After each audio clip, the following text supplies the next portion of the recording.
안녕하세요. 승리한 상가족녀로 오늘은 히브리서 5장 5절에서 10절까지의 말씀입니다. 히브리서 강좌의 15번째로 아론보다 뛰어난 그리스도 2 완전한 제사장의 자격입니다. 오늘 감기 때문에 목소리가 좀 좋지 않은 거 양해의 말씀 부탁드리겠습니다. 승리한 삶을 말씀 중심 예배 중심의 성경 전문 교사를 양성하기 위해서 만들어진 성경 공부 교재입니다. 승리한 삶은 2016년 10월 히브리서 1장에서 8장까지의 말씀을 함께 나누고 있습니다. 승리한 삶은 발행이신 박유일 목사님의 구속사로 조망한 성경 연속 강의 집 히브리서를 통해서 편집이 되어 있습니다. 저들 위크스터디를 통해서 전체적인 내용의 흐름과 그 안에서 우리가 얻게 되는 교훈이 무엇인지를 그 흐름을 따라가는 연습을 하고 있습니다. 그 안에서 저희들이 이번 주 말씀에서 예수님께서 죄송합니다. 하나님의 말씀을 하는 선지자의 모습과 우리의 죄를 신원하시는 대속의 제사를 드리시는 제사장의 모습이 연결되는 부분의 말씀을 보고 있다 그랬어요. 그래서 이번 주 이 내용을 통해서 우리가 묵상하고 있는 내용이 뭐냐면 히브리서는 어떠한 방식으로 우리에게 바른 신앙의 모습을 가르쳐 주나요? 이것은 예수님에 대해서 바로 알지 못하면은 또 예수님의 사역에 대해서 성경을 통해서 바로 확인하지 못하면은 우리가 바른 신앙의 모습을 가질 수 없다는 것을 끊임없이 우리에게 설명해 주고 있어요. 그러면서 우리가 이 세상을 살면서 어떤 신앙생활을 해야 된다, 어떤 모습으로 신앙생활을 해야 된다, 바로 이 제사장적 생활이 제사장의 역할을 하는 것이 얼마나 중요한지를 우리에게 지금 설명해 주고 있습니다. 자, 오늘 본문으로 바로 들어가도록 하겠습니다. 목소리가 너무 좋지 않아서 여러분들께 다시 한번 양해의 말씀을 구하고요. 히브리서 5장 5절에서 10절까지의 말씀입니다. 아론보다 뛰어난 그리스도의 두 번째 말씀, 완전한 대제사장적 자격을 얘기하고 있어요. 어제 말씀을 통해서는 일반적인 대제사장의 자격을 얘기하면서 강조했던 부분이 뭐냐면 하나님께서 선택하신 자여야만 했다는 거예요. 즉, 이 자격이 선택받는 사람, 즉 제사장이 되는 사람의 자격이 아니라 하나님께서 부여하신 자격, 즉 하나님의 선택이 중요했다는 것이죠. 우리가 하나님의 말씀을 계속 살펴보면 뭐냐면 우리가 구속사의 방법을 여러 번 설명하면서 여러분과 나눈 부분이 있는데 하나님께서 항상 하나님의 일꾼들을 선택하세요. 온 우주를 창조하시고 인간을 선택하셨어요. 하나님의 주권이었어요.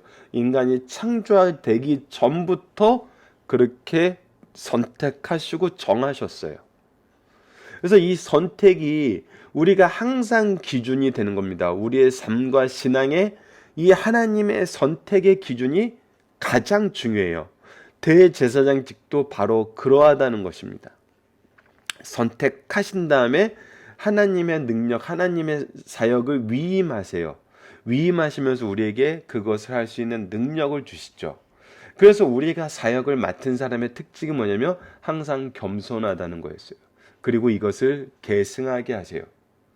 자, 오늘 이 계승의 의미에서 두 가지 계승의 모습을 보여주면서 이 두 가지 계승의 모습이 다른 점을 우리에게 설명해 주고 있습니다. 이 본문 안에서 자세히는 설명 안 하지만 첫 번째 우리 이미 이 성경 말씀을 히브리서 이 본문 말씀의 수신자였던 히브리서를 듣고 있는 유대인들은 무엇에 이미 익숙하고 능통하냐면 율법에 능통하죠. 율법의 내용에서 오늘 본문에서 설명하는 데 필요한 내용은 바로 무엇이냐면 아론의 반차를 따라 제사장이 되는 그 제도를, 그 전통에 대해서 지금 이스라엘 사람들은 알고 있어요. 하지만 이들이 잘 모르는 것은 무엇이냐면 바로 하나님의 선택이었고 멜기세덱의 반차를 따라서 반차를 따른다는 것이 어떤 의미인지를 모르고 있었어요. 그래서 이 말씀은 유대인들이 잘 알고 있는 아론의 반차를 따른 제사장의 직을 안다는 전제 하에서 멜기세덱의 반차와 아론의 반차의 차이를 보여줌으로써 완전한 대제사장적 자격을 가지신 그리스도께서 어떤 분이심을 설명하시고 이것을 통해서 이루신 것이 무엇인지를 우리에게 가르쳐 줌으로써 우리가 신앙생활에서 중요하게 생각해야 되는 부분, 우리가 받은 영적 은혜를 설명해 주고 있어요. 이것을 얘기할 때 굉장히 중요한 두 가지 단어가 나오는데 바로 경건하심과 순종함입니다. 이 두 가지 의미에 대해서 우리에게 설명을 해주고 있어요. 그래서 우리가 지난 시간에 몇 번 간단하게 설명했지만 율법에 따라서 아론의 반차를 이은다는 것은 아론의 자손이어야 되고 그 자손이라는 것이 이스라엘 사람들에게는 너무 익숙하기 때문에 무엇보다도 우선되게 생각했냐면 하나님의 선택하심이라는 이것보다도 더 우선되게 생각을 했었어요. 그래서 예수님의 제사장 된 자격에 대해서 의구심을 가졌죠. 그래서 이것은 예수님의 대속의 근거에 대한 의구심을 가지는 것으로서 예수님의 구속의 은혜보다는 율법의 제사장적인 은혜를 더 선호하거나 혹은 동일하게 생각하는 것에 빠질 수 있어요. 근데 이것은 하나님의 방법이 아니라는 거예요. 하나님의 방법이 아니라는 것을 설명해 주는 게 바로 이 경건이라는 표현이고 그 후에 우리가 받을 은혜에 대해서 설명하는 것이 바로 이 순종함입니다. 그래서 오늘은 이 두 단어를 이해하는 것을 통해서 하나님의 기준을 우리가 이해하게 돼요. 하나님께서 우리에게 주신 것을 이해하게 돼요. 자, 배경 설명 이 정도로 하고 5절에부터 10절까지의 말씀을 보도록 하겠습니다. 또한 이와 같이 그리스도께서 대제사장 되신도 또한 이와 같이는 무엇이냐면 바로 앞에서 말했던 자격이에요. 자격은 뭐였어요? 하나님의 선택하심이었어요. 즉 예수 그리스도께서도 하나님께서 선택하심으로 대제사장이 되셨다는 거예요. 그래서 이와 같이 그리스도께서 대제사장이 되심도 스스로 영광이 취하심이 아니요. 이것은 예수님께서 하나님의 아들이기 때문에 우리가 하나님과의 관계를 통해서 이미 설명드렸던 하나님의 아들이요 영광의 본체요. 죄송합니다. 지금 코가 너무 심해서 하나님의 아들이요 영광의 광처요 본체의 형상이라는 이 말씀 안에서 이미 스스로 영광 되신 분이 우리가 이 영광에 대해서도 항상 얘기하지만 하나님 외에는 영광스러운 분이 없어요. 그래서 우리는 스스로 영광스럽게 되지도 못하고 영광을 돌리지도 못해요. 우리가 영광을 돌린다는 거, 영광을 옷을 입는다는 것은 바로 하나님의 영광을 우리가 입게 되고 영광을 돌린다는 것은 이 영광을 드러내는 거예요. 반사한다는 표현을 많이 쓰죠. 그래서 스스로 영광 될 수 있는데 예수님은 그러지 않으셨어요. 오직 말씀하신 이가 그에게 이르시되 너는 내 아들이라 오늘날 내가 너를 낳았다 하셨고 즉 하나님의 선택하심으로 이 대제사장 직분을 맡으셨다는 거예요. 그래서 이 대제사장적 직분이 하나님의 선택이라는 관점에서 아론의 반차를 따르는 것과 반차를 따르는 이 자격 요건도 충족시킨다는 거예요. 그렇다면 아론의 반차를 따르는 것과 무엇이 다르냐면 또한 이와 같이 다른 데서 말씀하시되 내가 영원히 멜기세덱의 반차를 따르는 제사장이라 하였느니라. 자, 멜기세덱에 대한 기록은 창세기 아브라함을 통해서 나타나요. 아브라함을 위해서 포도주와 떡의 제사를 드려요. 포도주와 떡의 제사를 통해서 예수님께서 성찬 때 제정하셨던 대로 살과 피를 드리나 생명의 양식인 요한복음에서 얘기했던 하늘의 양식인 예수 그리스도를 예표를 해요. 그리고 멜기세덱은 족보가 없어요. 그러니까 처음과 끝이 없다는 거예요. 그러니까 영원한 그 반차를 따르고 있던 존재로 나타나요. 예수님이 바로 그러한 존재라는 거예요. 그리고 유일한 율법 이전의 제사장이에요. 그러니까 시작되었던 기원도 먼저고 영원한 제사의 방식에, 하나님을 향한 영원한 제사의 방식에 구속사를 가르쳐주는 그런 존재라는 거예요. 멜기세덱은 이러한 존재인 멜기세덱의 반차, 여기서 반차라는 것은 이제 멜기세덱의 후예라고 잘못 이해할 수 있는데, 이 반차라는 것은 유형이라고 이해하시는 게 옳아요. 그러니까 아론의 자손으로서의 유형이 있고 멜기세덱으로서의 유형이 있는데, 멜기세덱의 유형이라는 것은 어떤 것이냐면 아론의 반차를 따르는 것보다 시대적으로도 우선이었고 그 존재로적인 의미에서도 시작과 끝이 없는 것으로, 즉 영원하다는 의미에서도 유한한 아론의 자손들의 존재보다 훨씬 더 뛰어났다는 거예요. 이 영원한 멜기세덱의 반차를 따른다는 이 유형이 굉장히 중요함을 우리가 나중에 계속 확인하게 됩니다. 왜? 이것이 무엇을 우리에게 설명해 주냐면 예수님께서 단번에 드리신 영원한 제물 대심을 설명을 해줘요. 그는 육체에 계실 때, 그래서 멜기세덱의 반차를 따랐다는 것은 왜 아론의 반차를 따른 것보다 뛰어난 것인지 우리에게 설명을 해주고 있고, 이것을 이루시는 방법 안에서 우리에게 얻게 하신 은혜의 능력이, 죄송합니다, 미스터치가 있었습니다. 어떤 것이냐면 바로 7절과 8절, 우리가 오늘 핵심 단어라고 했더니 경건과 순종함을 우리에게 주셨다는 겁니다. 자, 그가 영원한 멜기세덱의 반차를 따라서 대제사장 되시고 하신 일이 무엇이냐는 거예요.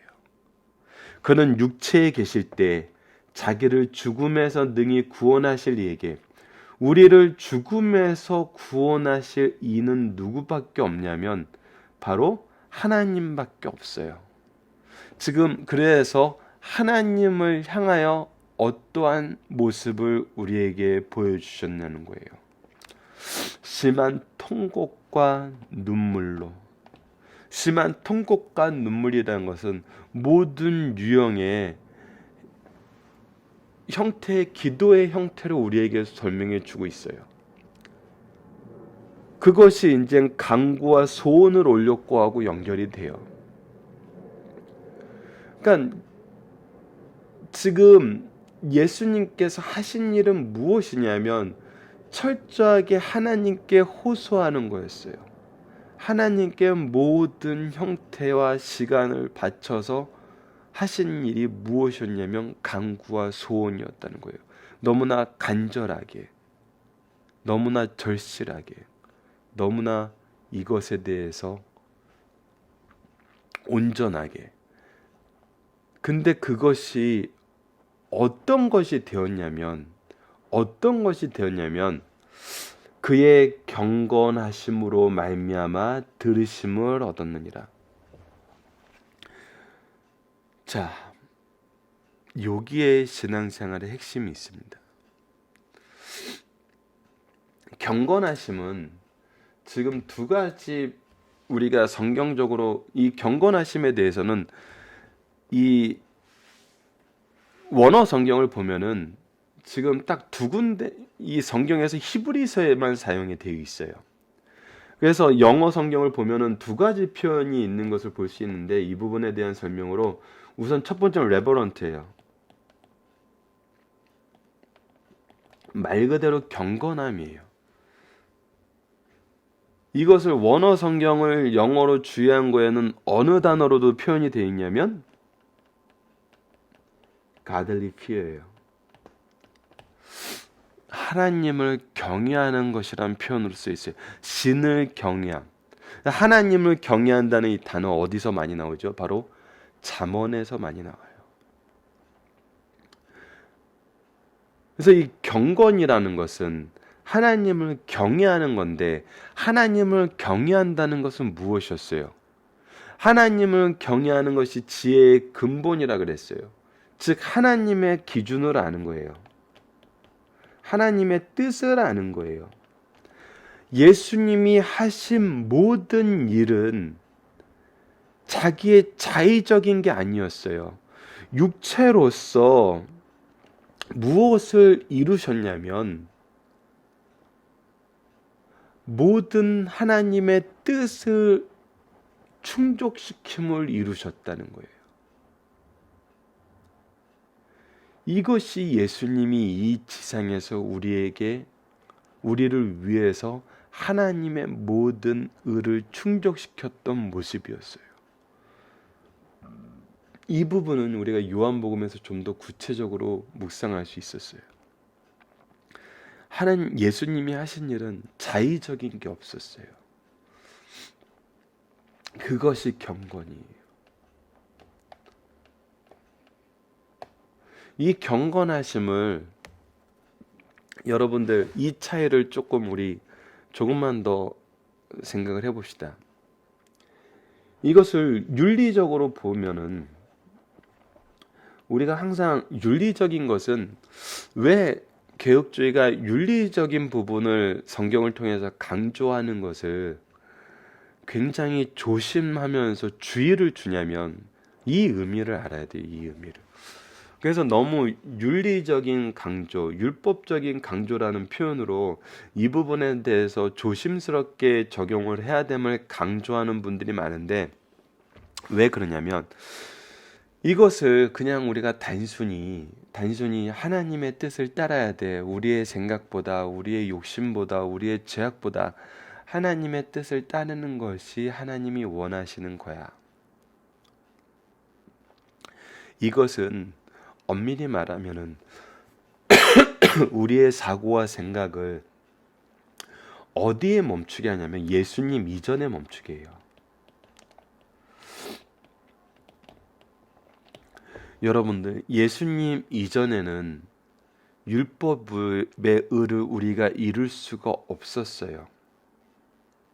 그래서 우리가 하나님과 단절된 상태의 그런 절망적인 상황을 계속 확인시켜 줄 뿐이에요. 그래서 이 경건에 대해서 우리가 누구의 경건을 배워야 돼, 누구의 경건을 따라야 돼, 이런 것은 우리 한국적인 사상이나 우리가 일반적으로 가지고 있는 개념에서는 계속 어떤 기능만 강조를 하냐면 예수님 이전에 율법적인 우리의 연약함을 드러내는 부분만 강조하게 돼요. 그래서 이런 것이 너무나 이런 개념으로 사람들에게 계속 제시되면은 율법의 올무처럼 보여요. 그래서 이것이 무거운 것이 돼요. 근데 지금 여기서 분명히 선언하는 것은 무엇이냐면 예수님이 이루신 이 경건을 우리에게 설명을 해주고 있어요. 이 예수님 이후의 모습은 뭐냐면 이 모든 것을 예수님이 이루셨어요. 그래서 이 율법이, 이 경건함이 하나님을 경외하는 것이 우리에게 불가능한 것이 된 것이 아니라, 불가능하고 힘들고 올무가 되는 것이 아니라 이제 무엇이 됐냐면 이미 이루어진 현실이 되었고 현실 속에서 우리가 누리는 은혜가 되었다는 거예요. 바로 이것을 설명해 주는 것이 마태복음 5장의 팔복이었어요. 하나님 나라의 백성으로부터 이렇게 살아라가 아니라 너희들이 이미 이것을 소유했다라는 것을 선언해 주는 천국 헌장이었어요. 이것을 예수님께서 우리가 예수님 이후에 얻게 되는 모습이에요. 그래서 이 경건함이라는 것은 이제 무엇이냐면 하나님께 나아가야 돼라는 어떤 길을 가야 돼 해서 불교에서 말하는 고해의 길을 얘기하는 것이 아니라 너희들이 이제 하나님의 백성이 하나님의 잔치에 이미 있어라는 그 잔치에 참여한 자의 기쁨이라는 거예요. 그러니까 이 차이를 이해하지 못하면은 우리의 신앙생활이 굉장히 제한적이어지고 이 의미의 참된 기쁨을 맛보질 못해요.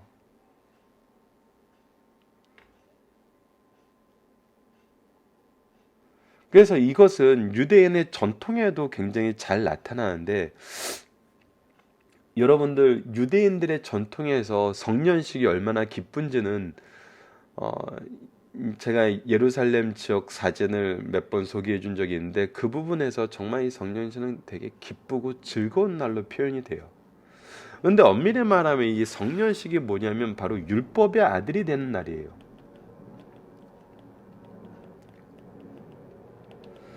이거는 우리가 현대 우리 개혁주의 개신교에서는 무엇과 이제 동일하게 되냐면 세례식과 그 입교식이 바로 이것과 동일한 의미를 갖게 되죠. 이때부터는 우리가 우리 스스로 신앙생활을 하는 거예요. 율법의 아들이 된다는 건 무엇이냐면 이제 율법을 준수하면서 삶을 살겠다는 거예요. 내 스스로. 율법을 준수하기가 얼마나 힘들어요. 근데 그날이 기쁜 날이라는 거예요. 왜 기쁘냐면 하나님과 동행하심을, 하나님의 은혜의 동참함을 알게 되는 날이거든요.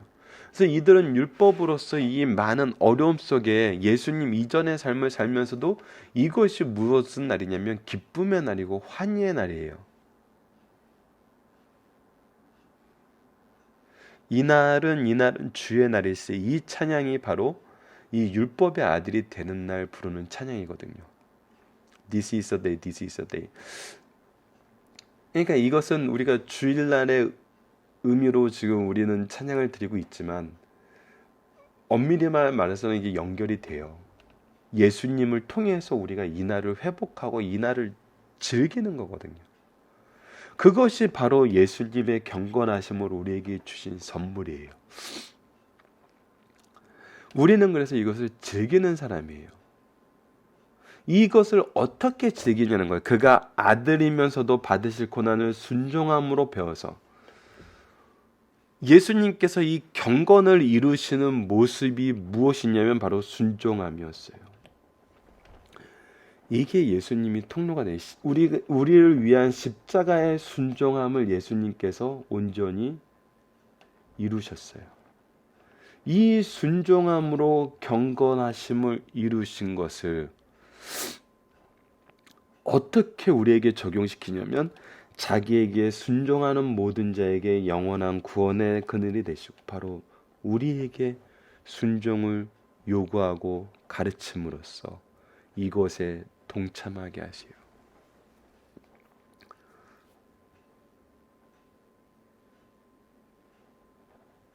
똑같은 순종이지만 이루신 것은 달라요. 예수님은 경건하심을 순종함으로 이 경건을 이루셨다면 우리는 이 순종하심으로 그 음성에 화답하는 거예요.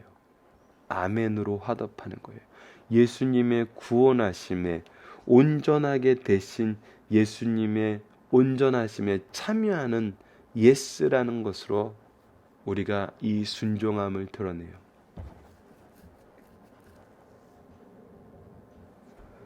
그러니까 이것이 계속 이 복음을 얘기하는 부분이에요.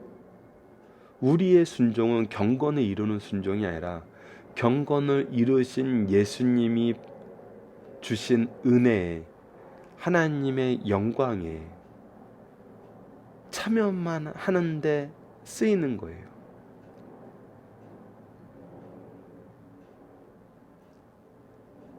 마치 예수님이 모든 티켓을 다 끊어놓고 가자라는 이것에 네라고 대답하는 거거든요.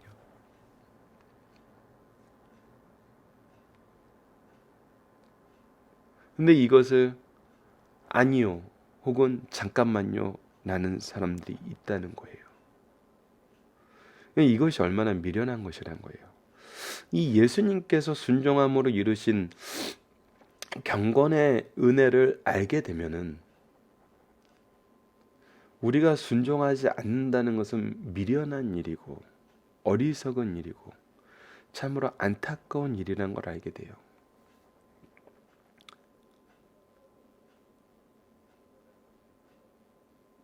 그래서 마지막에 더 이제 이 모든 것을 정리해서 예수님의 완전한 대제사장직을 설명하십니다.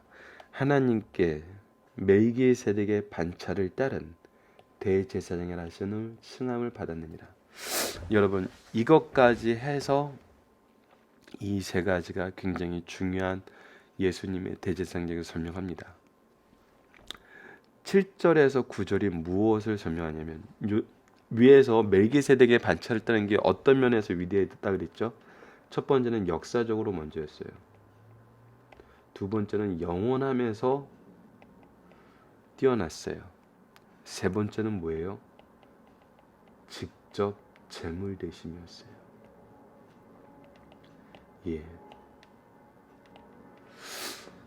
하나님께서 멜기세덱의 반차를 따라서 예수님이 대제사장 되셔야 됨이 이 뛰어난 자격 안에 설명이 되고 있어요. 아론의 반차를 따라서는 우리를 대신하는 경건함의 순종을 통해서 우리가 얻게 하시는 그 대제사장의 역할을 설명을 못해요. 우리가 이해하지 못해요. 왜? 아론의 제사는 영원하지 않아요. 그들의 존재와 그들의 제사 방법이 영원하지 않아요. 그리고 그들이 직접 제물이 될 수 없었어요. 근데 멜기세덱의 반차를 따르는, 유형을 따르는 예수 그리스도의 대제사장직을 설명해야만이 단번에 모든 것을 이루신 순종함으로 하나님의 경건함의 하나님을 향한 경건함을 이루신 이 예수님의 의미로 우리가 이해하지 못한다는 거예요. 그래서 우리에게 이것을 설명해 주는으로써 예수 그리스도가 어떤 분이심을 우리에게 분명히 알게 하십니다. 자, 본문 묵상하기를 보도록 하겠습니다. 예수님이 대제사장이 되신 이유는 무엇인가요? 바로 하나님께서 선택하셨기 때문이에요. 하나님께서 그렇게 하시기로 작정하시고 만드셨기 때문이에요. 예수님은 누구의 반차를 따라 대제사장이 되었고 바로 영원한 멜기세덱의 반차를 따랐어요. 영원하다는 의미가 있어요. 이것이 의미하는 바는 무엇인가요? 바로 제물 대신까지 얘기를 함으로써 영원한 제물 되시는 예수님의 대제사장직을 설명하고 있어요. 이것이 우리의 속죄를 이루시는 순종함으로 그 경건하심을 이루시는 그 조건을 충족시킨 거거든요. 그냥 이 의미를 우리가 좀 더 정말 분명하게 알아야 돼요. 완전히 차원이 다른 거예요. 아론의 제사를 따는 것과. 예수님은 이 땅에서 어떤 사역을 감당하셨나요? 그는 육체에 계실 때 자기의 죽음에서 능히 구원하시리 에게서만 통곡과 간구와 소원을 올렸고 이 모든 것이 누구의 기준을 이루신 거였어요? 하나님의 기준이었어요. 하나님이 뜻이 아닌 것은 하지를 않으셨어요. 우리에게 무엇을 받게 했나요? 그 순종하로 말미암아 이 순종으로 통해서 영광에 동참하게 하시는 영원한 구원의 근원이 되시는 예수님을 따라 우리가 영원한 구원에 들어가게 하셨어요. 이 놀라운 은혜를 주시는 분이 바로 예수님이라는 거예요. 예수님 밖에 이 일을 할 수 없다는 거예요. 자, 중심사상 하나씩 보도록 하겠습니다. 예수를 가리켜 큰 대제사장이라 전제한 후 구약의 제사장의 자격과 사역을 열거하면서 예수님은 제사장 자격에 어떠한 결격 사유도 없는 분임을 천명하고 있다. 예수님은 하나님의 뜻을 따라 제사장이 되었으며 나아가 예수님은 성육신 하신 후 인간과 더불어 온갖 고난을 겪으셨으니 예수님이야말로 우리가 완전히 믿고 의탁할 중보자이심을 천명하고 있어요. 모든 인간은 제사장을 필요로 하는 죄인이며 우리가 섬기는 예수님은 멜기세덱의 반차를 따른 영원한 제사장임을 증명해주고 있어요. 그리스도께서는 멜기세덱의 반차 계열을 따른 제사장이었어요. 성경에 나타난 제사장의 직분은 아론의 반차와 멜기세덱의 반차가 있어요. 이 멜기세덱의 반차와 아론의 반차라기보다는 시대적으로 먼저요. 반차가 아론의 반차라기보다는 시대적으로 먼저요. 그 지위도 높아요. 아론의 반차는 인성 안에서 제사장 직분을 위한 것이다. 뿐만 아니라 레위의 제사장들은 유한한 존재로 죽음을 맛볼 자들이었어요. 그러나 멜기세덱은 족보, 출생, 사망, 연원 일이 없었어요. 여기서 예수 그리스도는 멜기세덱 반차를 따르는 제사장입니다. 여기서 반차란 유형으로 해석돼요. 그래서 두 가지 유형 중에 영원함을 나타내는 멜기세덱의 반차를 따르는 것이 예수님을 통한 영원한 구원을 이루시는 하나님의 뜻이라는 거예요. 그래서 아론의 반차처럼 하나님의 선택을 받는다는 것에선 동일하지만 더 중요한 것은 영원함이란 의미에서 멜기세덱의 반차를 따라야지 우리를 위한 구원을 충족시키는 대제사장의 모습임을 우리가 알게 되고 깨닫게 된다는 거예요. 예수께서 멜기세덱의 반차를 따른 제사장이란 멜기세덱 같은 제사장이라는 의미에서 예수 그리스도의 우월성을 증명해 주고 있어요. 자, 세 번째로 보도록 하겠습니다. 예수님의 인성을 지니신 대제사장이며 또한 제사장뿐 아니라 친히 제물이 되시는 분이라는 거예요.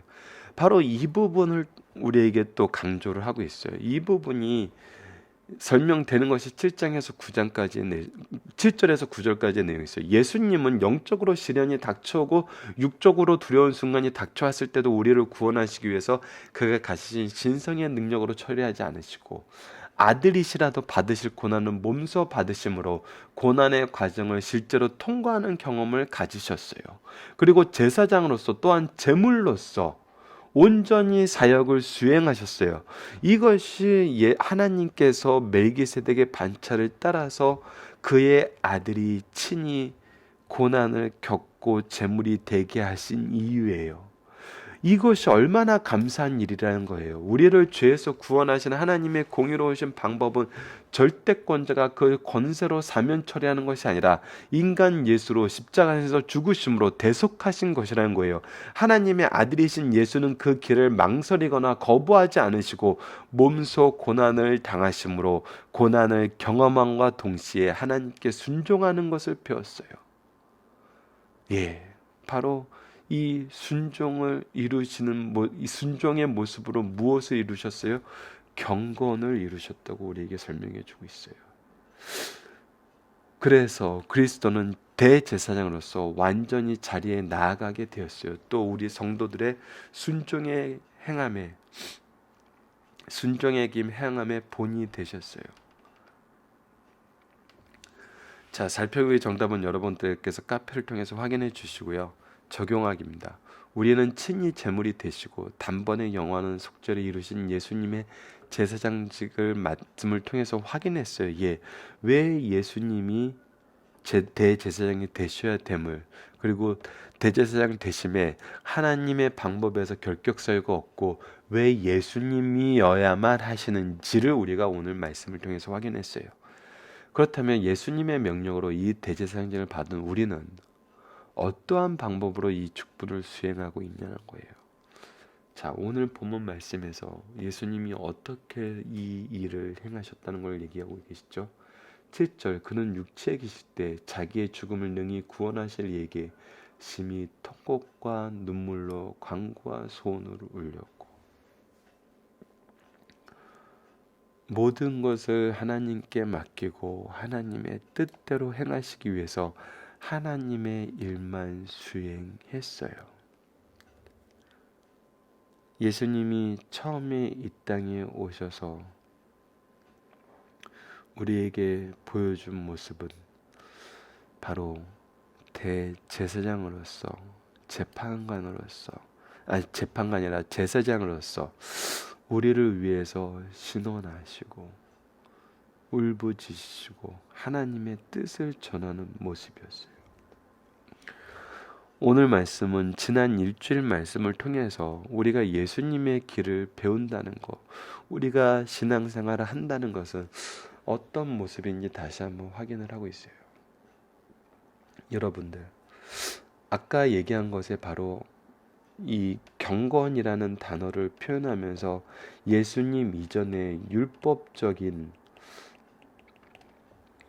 모습에 우리가 제한시켰을 때 나타나는 윤리적 경건을 강조하는 것으로 잘못 비춰졌을 때 나타나는 가장 큰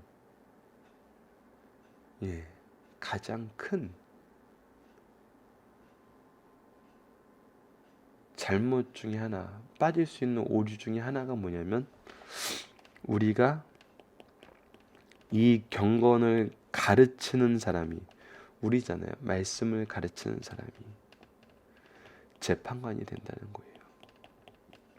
다시 한번 강조하지만 예수님은 제물로서, 영원한 대제사장으로서 이 땅에 오셔서 이 모습을 순종함으로 이루셨어요. 이 경건을 이루셨어요. 이 경건을 이루심은 아까도 얘기했지만 우리의 이 율법 이전에 불가능한 상태에서, 이 경건을 이루기 불가능한 상태에서 무슨 상태로 바꿔놓으셨냐면 이 경건을 통한 하나님의 영광과 은혜에 백성으로 살게 하셨어요. 이 잔치를 우리에게 허락하시고 들어가게 하셨어요.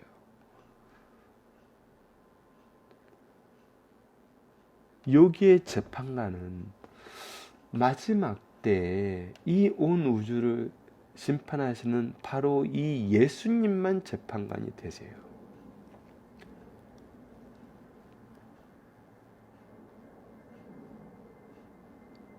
적용하니까 조금 더 얘기를 해봅시다. 한국교회가 사회적으로 타락했다고 비난받는 이유는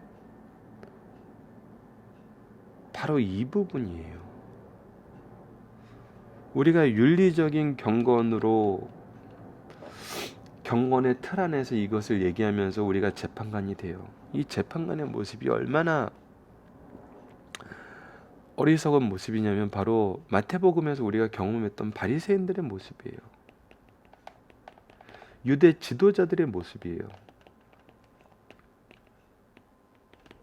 그들은 돈이 있어서 안식일날 이동거리 위반에 대처할 수 있는 집과 음식을 마련해 놓고 그들은 그 율법에서 열애적으로 살았어요.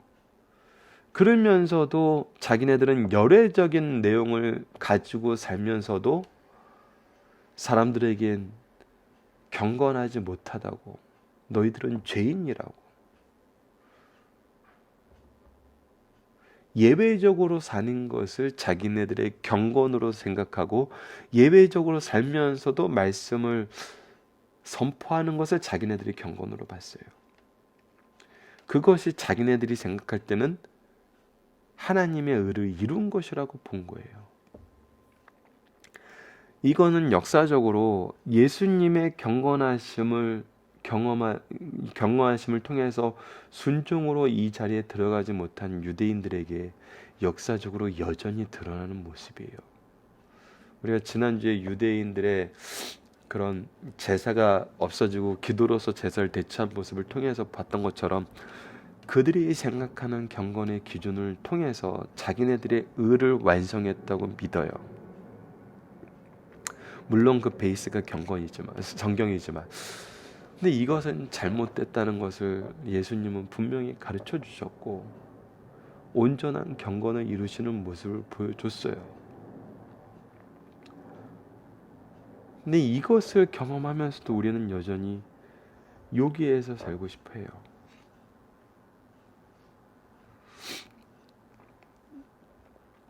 근데 여러분들 왜 그런지 아세요? 여기에 이젠 우리의 숙제가 있는 거예요. 여러분들, 재판관이 되는 게 편할까요? 부모가 되는 게 편할까요?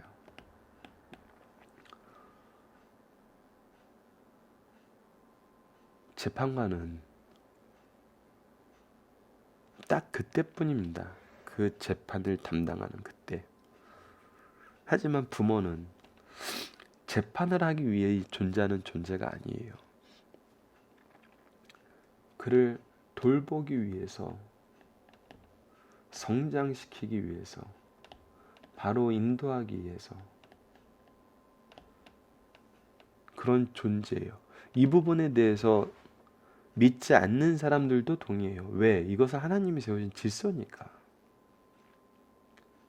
우리가 교회에서의 모습은 영적인 부모의 모습이고, 바로 하나님께서 자기의 피조물들을 자기의 아들이라고, 자기의 백성이라고 부르시고 그들을 끝까지 책임져 주시기 위해서 예수님을 통해서 스스로가 제물이 되신 이 사랑의 모습을 우리에게 가르쳐주고 있어요. 그래서 예수님을 따르는 길은 바로 이 부모를 따르는 길이에요. 근데 현대 사회가 자기에게 쉬운 길을 따르고 싶어 해요. 따르고 싶어서 자기네들의 경건의 기준을 만들고 자기네들은 이것을 이뤘다고 주장을 해요. 거기에서 바로 로마서 10장 2절에서 3절처럼 자기네들의 의를 힘써 실천함으로 오히려 하나님의 뜻에서는 벗어나는 죄를 더할 뿐이라는 거예요. 그래서 이거는 성경적인 방법이 아니라는 겁니다. 이것이 성경적인 방법이라는 거예요. 이쪽이. 그리고 이거는 새로운 방법이 아니라는 거예요. 하나님이 창세기에서부터 요한계시록까지 설명한 방법이고, 이 방법을 몸소 이루신 것이 바로 예수님의 모습이었고, 예수님이 이 땅에서 행하신 예수님의 방법이었다는 거예요. 그리고 예수님은 뭐 하셨어요? 이것을 너희들도 전하라 그랬어요. 너희들도 나와 같이 행하라 그러셨어요. 우리가 이제 신앙의 방법이라는 것을, 신앙의 모습이라는 것을 묵상할 때 예수님의 모습만 묵상하는 것이 아니라 예수님으로부터 이 제사장의 직분을 받은 우리가 과연 히브리서에서 지적하는 유대인의 모습을 따르는가, 아니면 이 은혜에 동참한 사람으로서, 천국 백성으로서 순종함으로 이 안에 있는 사람으로서 예수님의 방법을 따르는가는 우리가 이제 돌아봐야 될 시대라는 겁니다. 돌아봐야 될 시기라는 거예요. 그래서 우리가 자녀들에게 재판관이 되기보다는, 우리 성도들에게 재판관이 되기보다는 부모가 돼서 예수님처럼 제사장적인 신앙의 모습을 실천하는 승리한 삶 가족 여러분들 되길 기도합니다. 말씀을 기초로 기도하기를 통해서 마치겠습니다. 하나님, 때로는 우리가 제사장의 직분과 재판관의 직분을 혼동하는 것을 경험합니다. 통곡과 눈물로 간구와 소원을 통해서 우리를 위해서 제물이 되시고 속죄의 제사를 완전히 이루신 예수님처럼 우리도 예수님의 능력과 방법을 힘입어 바르게 제사장의 직분을 감당하게 하여 주소서. 예수님 이름으로 기도드립니다. 아멘.